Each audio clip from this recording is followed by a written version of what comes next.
د ریاض العلوم د جامعې درنو استادانو، محترمو شاګردانو،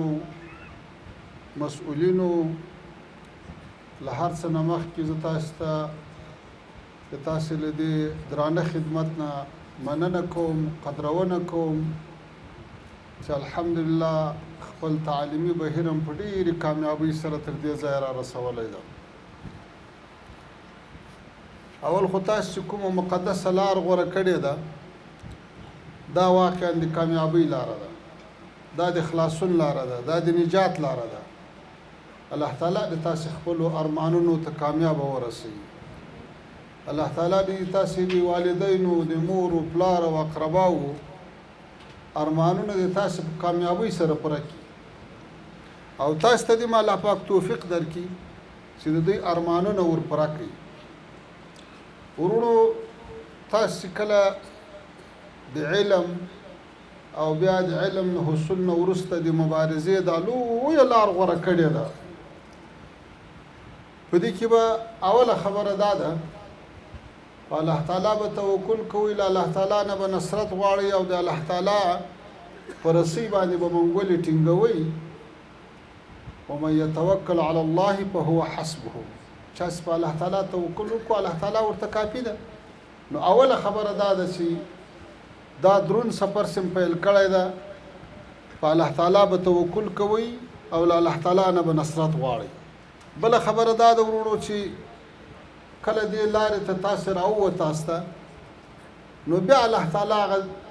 دومره لار درته ښودلې ده چې اراده م وکړه، توکل م وکړه، اوس به څه کوئ؟ فاسألوا اهل الذکر ان کنتم لا تعلمون. بیا سوال پوښتنې د علماو نه کوئ، په هغه څه کې ستاسې نه پې پوهېږي.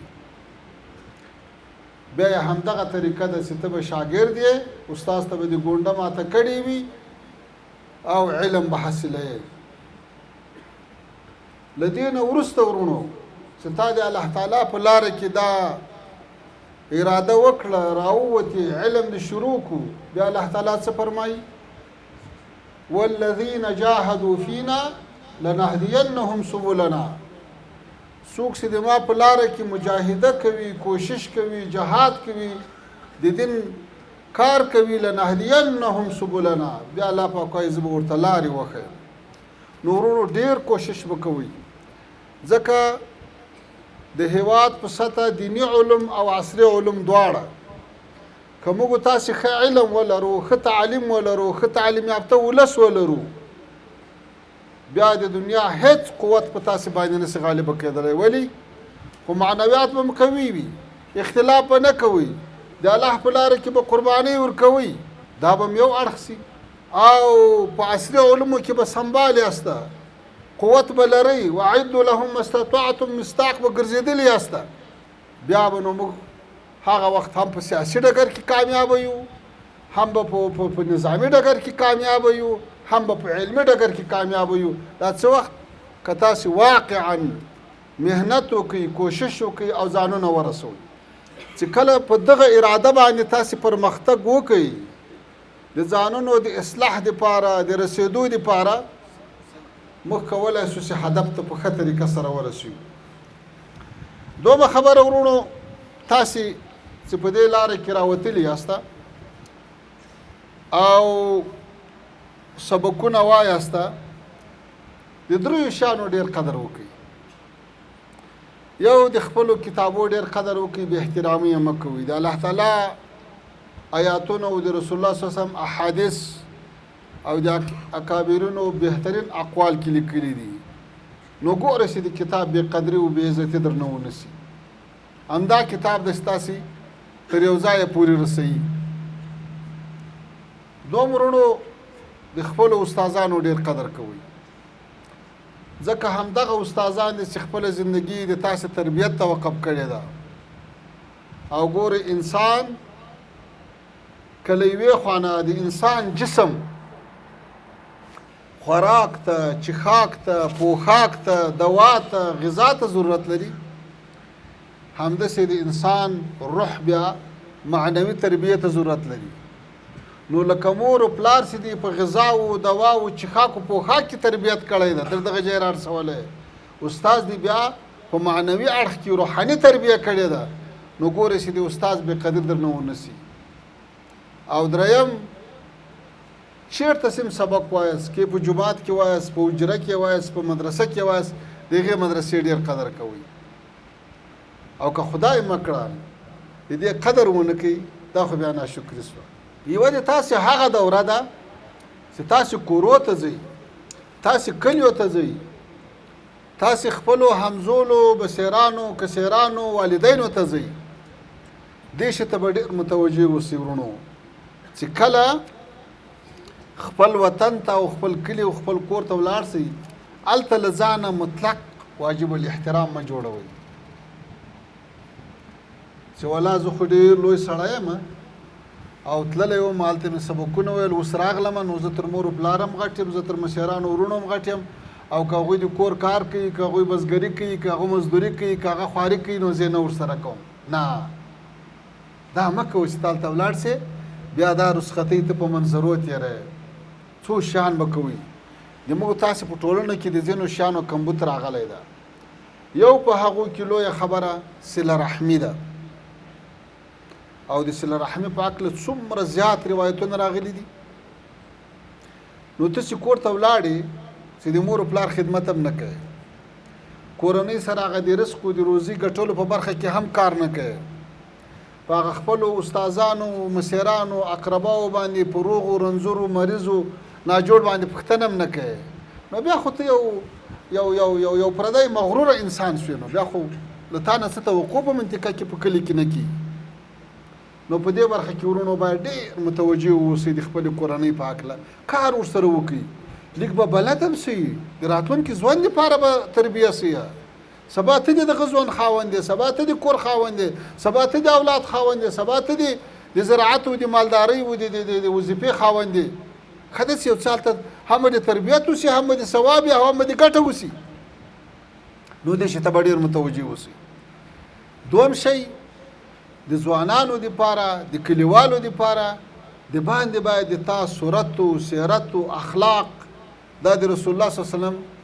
د صحابه کرامو په شان وي ته باید په خپل وخت هلته لمونځ په جماعت سره وکړې ته باید هلته له خلکو سره داسې چلن وکړې چې د نورو خلکو هم زړه وسي چې کاشکې د ما زوی خو هم داسې طالب العلم وای کاشکې د ما لمسی خو هم داسې طالب العلم وای کاشکې داسې ادب لرلی کاشکې داسې اخلاق لرلی تاسو خو د اسلام تاریخ وګورئ د رسول الله صلی الله علیه وسلم په مبارکه دوره کې د خلفای راشدینو په دوره کې چې څومره فتوحات سوي دي په هغو فتوحاتو کې د جنګ او د تورې دومره رول نه و لکه د اخلاقو چې صحابه کرام به کومې سیمې ته داخل سو په جوپو جوپو خلک به په اسلام کې داخلېدل ځکه د دوی اخلاق به ولیدل د دوی هغه رویه به ولیدله نو په هغه شکل به بیا اسلام قبول کو نو اوس که تاسې خپلو وطنو ته له ښو اخلاقو سره ولاړ سئ او ښه رویه وکړئ سنګینه وخت تېر کړئ د تاسې اثرات به په ټول افغانستان باندې وي او چې یو کس د تا په توسط باندې لاره د هدایت پیدا کړي دا خو تا ته تر سرو اوښانو ښه ده نو دې اړخ ته ورونو ډېره زیاته توجه وکړئ چې په کور او کلي کې وخت عبث تېر نه سي مطالعه کوئ له پردیو افکارو به ډېر ځان ساتئ له بدو خلکو سره له ناستې ولاړې له دې نه به ځان ډېر ساتئ ځکه دا د دې اثرات بیا ډېر بد وي صحبت تعالی ترا تعالی کند صحبت صالح ترا صالح کند اوس که د تاسې ناسته ولاړه له بدو خلکو سره راسي له پردیو افکارو سره راسي خدا نه خواسته ټول مسیر به دې بدل سي دنیا او آخرت به دې دواړه ولاړ سي نو ټول عمر د ټولنې په چوکاټ کې اوسېږئ دا دومره لوی اسلامي عمارت دا د علماو دومره لوی ټولنه دا دومره لوی جامعه دا دومره با تجربه مشران چې تاسو ته خدای درکړي دي چې د چا 10 کاله د چا 40 کاله د چا 48 کاله په جهاد او سیاست او مبارزه او علم کې راتیر سوي دي اوس که ته په دغه وړکي عمر واړه فکر باندې ځان تر ټولو هوښیار بولې او نورې لارې اختیاروې بیا خو نو ګرمه دې تا ده بیا خو غر کېږي څو دې توان رسي په لوی دریاب کې ګرځه په ویالې کې د زوال وینم نهنګه مایې چې کله له دریابه جلا سي په ویالې کې ولاړ سي په ویالې کې خو بیا خوبه نه وي څنګه اوبه وچ شوې دی هلته مړ ده یا څوک نیسي کبابه یې نو له پردیو افکارو سره پام کوئ نو دې سلسلې ته به ورونو ډېره توجه کوئ چې خدای مکړه په داسې لارو ولاړ نه سي چې بیا ټول عمر ورسره تکلیف یاسته له دې نه علاوه ورونو تاسې باید همیشه داسې ویښه او بیداره واوسئ چې د دنیا له حالاتو باید باخبره یاسته چې په دنیا کې څه تیریږي او څه روان دي تر څو آینده ته آمادګي ورته ولرئ تر څو ذهني تیاری ورته ولرئ تر څو له حالاتو سره سمه مقابله وکړای شي عزم باید ډیر لوړ وي اراده ډیره قوي وي او که تکلیفونه درته راځي د هغو سره مقابله وکړئ اوس راځم وروڼو د اسلامي عمارت په اړه یو څو خبرې له تاسو سره شریکوم د اسلامي عمارت هغه بنیادي برخې هغه بنیادونه هغه الحمدلله ډیر پاخه دي د مثال په ډول د یو نظام د تقویت او بقا او د ولس د هوسایي لپاره تر ټولو لومړی شرط امنیت ده په ټول افغانستان کې امنیت ده په ټول افغانستان کې په یوه لویه ځمکه په یوه انچ ځمکه باندې مخالفین تسلط نه لري او دا په تیرو څه باندې څلورو لسیزو کې اول وار د یو داسې نظام الله تعالی را کړی چې په ټول افغانستان مسلط ده نو دا برخه کې الحمدلله اطمینان ده دوم شی چې د نظام بقا تضمینوي هغه اتفاق او اتحاد ده الحمدلله په ټول افغانستان کې په ټول امارت کې یو فرد یو مسؤل داسې نسته چې د مخالفت غږ یې پورته کړی اتفاق اتحاد اطاعت دومره قوي ده د خپل مشرتابه چې تاسو به تر اوسه پورې په ټول نظام کې د چا اواز نه اورېدلی چې ولې له ما سره داسې وشو نو دا بل هغه د اطمینان برخه ده چې الحمدلله امارت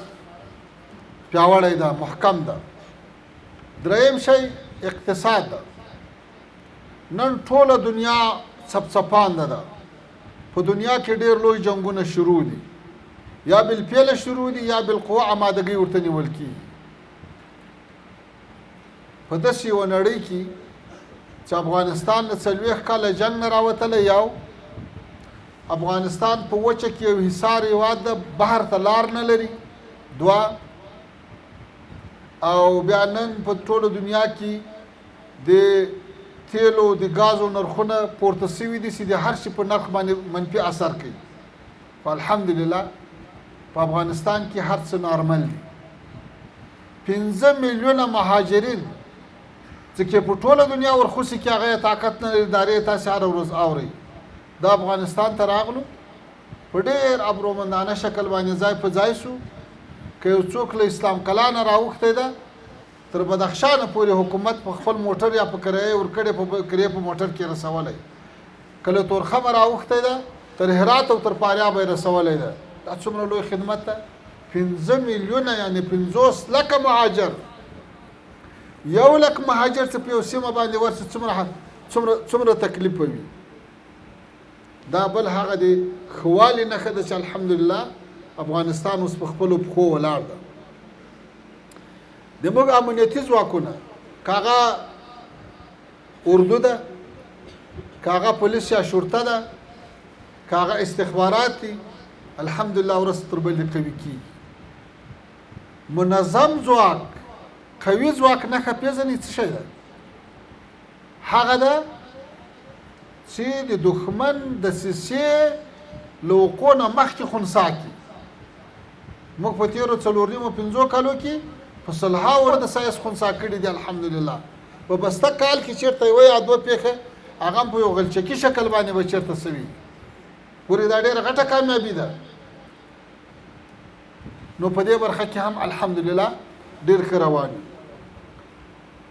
همداسې د صنعت په برخه کې د موږ په لویو ښارو کې په صنعتي پارکو کې د فابریکو دپاره اوس ځای نه پیدا کېږي. نن په موږ باندې هغه لارې بندې دي چې ټول افغانستان به له هغو لارو نه تمیلېدو، خو بیا هم افغانستان کې ګراني نه راغلي، ځکه چې د موږ خپل تولید زیات شوی ده، مصنوعات هم زیات شوي دي، فابریکې هم ډېرې شوي دي. او ته څه فکر کوې چې تر 6,000 زیاتې فابریکې فعاله شوي کارخانې، نو په دې کې به څو زره یا څو لکه کسان کار کوي، نو دا بهترین روزګار اوسه په کور ته نه وي. په دې برخه کې هم الحمدلله ډېر ښه روان یو. تر 10 میلیونه یعنی تر 100 لکه زیات شاګردان لرو په مکاتبو په مدارسو کې. دا ډېره غټه فیصدي ده الحمدلله. له دنیا سره لدی چې 20 کاله له شاوخوا 50 هیوادو سره جنګېدلي یو. نن باید دا توقع ونه کړو چې هغه هیوادونه دې په موږ باندې ګلان وشیندي، خو د هغه باوجود موږ هغه د سیمې ټولو هیواد موږ په سیمه کې اوس یوازې یو هیواد پاته د سالته موږ سفارت نه لرو. نور د سیمې په هغو هیوادو کې چې د پخوان افغانستان سفارتونه او کنسلګري لرله هغه الحمدلله ټولې فعاله دي. حتی په غربي هیوادو کې هم سفارتونه او کنسلګري بعضې فعاله کړي دي. دا ډېر ښه پرمختګ ده، دا ډېره ښه لاسته راوړنه ده. د موږ خارجي سیاست، دا خبره لږ ښه په ذهن کې کېنوئ، د موږ خارجي سیاست متوازن سیاست ده. متوازن سیاست په څه معنی؟ په دې معنی چې په دنیا کې یو ملک له بل ملک سره په جنګ اخته ده، یو له بل سره مخالف ده. موږ د یو د مخالفت لپاره، د یو د خوشحالۍ لپاره د بل سره مخالفت نه کوو. د افغانستان سیاست اوس مستقل سیاست ده، اوس متوازن سیاست ده. له ټولو سره د اسلامي اصولو په رڼا کې اړیکې غواړو، که څوک نه راسره غواړي هغه د هغو کار ده. او په همدې شکل باندې به د خپل هیواد له هغو ناخوالو ساتو لکه تېر 50 کاله چې د مقابلو ډګر و، د لویو قدرتونو د جنګ ډګر و. د دې بعد به د اقتصاد او د ترانزیت او د سیاست او د مدنیت ډګر به همداسې د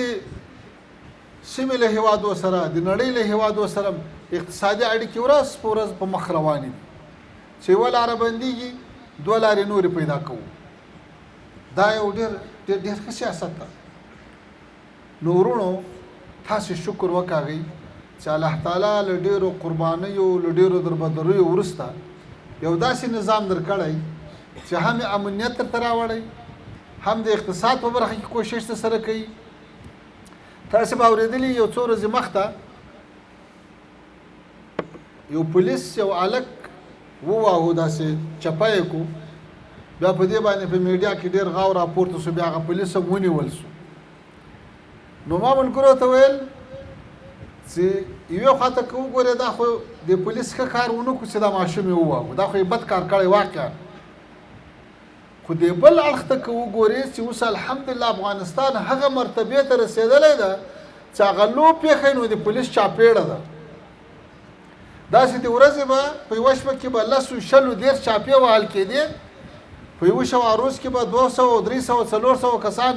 شهیدانېدل او زخمیانېدل. نن له هغه حالت ته خبره دې ته راغلې ده چې پولیس یو ماشوم په چاپېړه وهلی ده یا یې په لنګته وهلی ده. بیا مو هم څه ښه کار یې نه ده کړی. خو د موږ تاسو لپاره اطمینان دا ده چې افغانستان اوس د هغو هیوادو په کتار کې راغی چې حوادث یې دومره ټیټې سطحې ته راټیټ شوي دي. دا د اسلامي نظام برکت ته ګوري. اوس دغه اسلامي نظام په راتلونکي کې د ساتنې دپاره، د تقویې دپاره بیا دغسې ځوانانو ته ضرورت لري لکه دا تاسې، او دغسې ځوانان لکه دا تاسې دا بیا تربیې ته ضرورت لري، تعلیم ته ضرورت لري. که موږ په تربیه او په تعلیم کې مخ ته ولاړ شو، دواړه هم تعلیم هم تربیه، هم به د شاګرد اخلاق جوړي،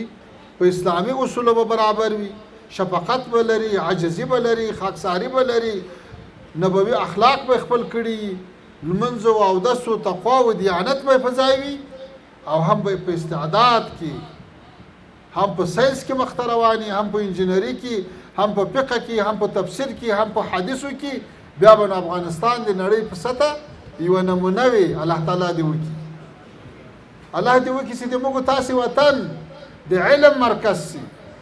د پوهې مرکز سي د دین مرکز سي د تقوا او د دیانت مرکز سي د استفتاء او د فتوا مرکز سي او که تاسو مهنت وکړئ دا کېدای شي. نو داسې شرایط الله تعالی برابر کړي دي د دې شرایطو نه بیا ګټه واخلئ. هغه ظالمان چې بیا هم د دې نظام مخالفت کوي هغو نه باید دا پوښتنه وشي چې چېرته لپاره مخالفت کوي. آیا په افغانستان کې کوم هغه څه دي چې د مسلمان په حیث غواړي هغه نه دي عملي شوي؟ د هېواد په 400 ولایتو 400 ولسوالیو کې شرعي محاکم نه دي فعاله، حدود نه جاري کېږي. په ټول افغانستان کې سود بند ده، شراب بند، غیر اسلام ته تبلیغ بند ده. نو هیڅ جواز د مخالفت نشته، هیڅ جواز د بې اطاعتۍ نشته، هیڅ جواز د سرکښۍ نشته، هیڅ چاته د حق نشته چې مخالفت وکړي. ځکه مخالفت خو به یا د اشغال په مقابل کې به څوک وسته پورته کوي، یا به د بېدینۍ په مقابل کې پورته کوي، یا به له خپل مال او له خپل سر نه دفاع کوي. نو چې سر او مال دې محفوظ ده، وطن دې آزاد ده او دین دې حاکم ده، بیا د چشت لپاره څوک مخالفت کوي؟ دا غیور ملت چې کله متحد سوی ده او کله په خپل حکومت او په خپل امیر راټول سوی ده، بیا په دنیا کې چا مقابله نه ده کړې. وروستۍ خبره ورونو دا درته کوم چې دا موږ تاسې دلته نن په امن ناست یو، سبقونه وایو، تعلیم کوو، تعلم کوو، وزارتونه کوو، ریاستونه کوو او آرام ژوند لرو او تجارانو کسبګرم کسب او تجارت کوي. دا ټول د هغو ستړیو مجاهدینو د خلو او د وینو برکت ده چې یو وارې د شوروي په مقابل کې قرباني ورکولې، بیا 20 کاله د امریکا او ناټو د اشغال په مقابل کې قرباني ورکولې، او بیا اوس ما ته د یخې هوا ته ناسو دی بیا هم سنگر ساتي، په ژمي کې د غره په سر کې په واوره کې ناسي، په دوبي کې سره لمر ته ناسي. دا د هغو مجاهدینو د هغو سپیرو او ستړیو مجاهدینو د قربانیو برکت ده. تاسې باید همیشه په دعاو کې یاد وساتئ، دعاګانې ورته وکړئ، د استقامت دعا ورته وکړئ، د صحت دعا ورته وکړئ، د خوشحالۍ دعا ورته وکړئ، د دنیا او آخرت کامیابۍ دعا ورته وکړئ. د دې مجاهدینو احسانات په دې ملت باندې له حد زیات دي. الله تعالی دې تاسو دعاګانې د ټول نظام په حق کې قبول کړي. الله تعالی دې موږ د مسیرانو حفاظت وکړي. الله تعالی دې نظام حفاظت وکړي. الله تعالی دې دا نظام د ټولو شریرو له شر نه وساتي. او الله تعالی دې تاسو ته داسې کامیابي در نصیب کړي چې کور او کلی او وطن ټول افتخار در باندې کوي. او الله تعالی دې داسې تقوا او دیانت در نصیب کړي چې دنیا مو روښانه وي او په آخرت کې مو ځای جنت وي. واخر دعوانا ان الحمد لله رب العالمين.